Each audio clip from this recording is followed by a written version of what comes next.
የኦነግን የትግል ታሪክ ለማራከስ የሚሞክር ኦሮሞ የለም። እኔ ልንገራችሁ፣ ታግሏል። ኦነግ ኦሮሞን አንቅቷል።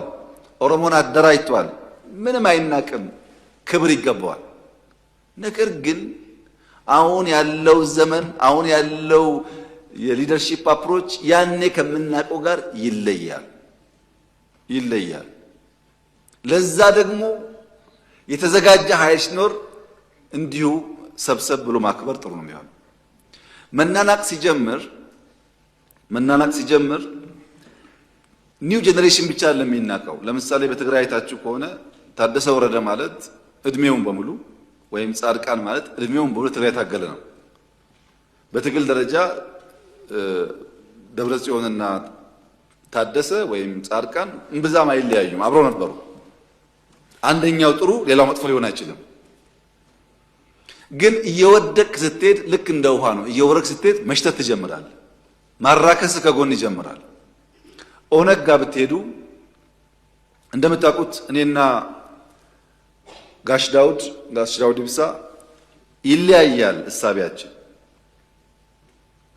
ግን ጋሽ ዳውድ ኢብሳ ጀግና ናቸው። ይሄንን ግን አልክድም። እኔ ላለፉት 40 ዓመታት ኮንሲስተንትሊ ለኦሮሞ ሕዝብ ታግለዋል፣ በችግር በመከራ ውስጥ። እኔ ጀግነታቸውን አምናለሁ። አብሮ የታገለው ግን አያምንም። የጋሽ ዳውድ ግሩፕ ጋሽ ሌንጮን ያራክሳል፣ የጋሽ ሌንጮ ግሩፕ ጋሽ ዳውድን ያራክሳል። ሁለቱም ግን ጀግኖች ናቸው። መራከስ አያስፈልግም፣ መማር ነው የሚያስፈልገው። ከድካማቸው ተምረን የበለጠ ሆነን መገኘት እንጂ አንዱን ማራከስ ዋጋ የለውም።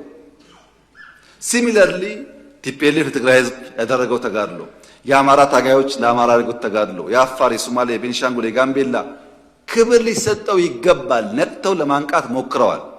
ነገር ግን አሁን ዘመኑ ኤአይ ነው፣ ተላልፈናል። ብዙ መራራቆች ስላሉ አንድ ነገር እያሰቡ በአንድ ጊዜ በመስራት አይሆንም። ኦፕሬቲንግ ሲስተሙ በጣም ፈጣን ነው። ይህን አምኖ መቀበል የሚያስፈልግ ይመስለኛል። በእርግጠኝነት የምነግራችሁ ግን አምኖ መቀበል ካልቻሉ መቼም ማሸነፍ አይችሉም።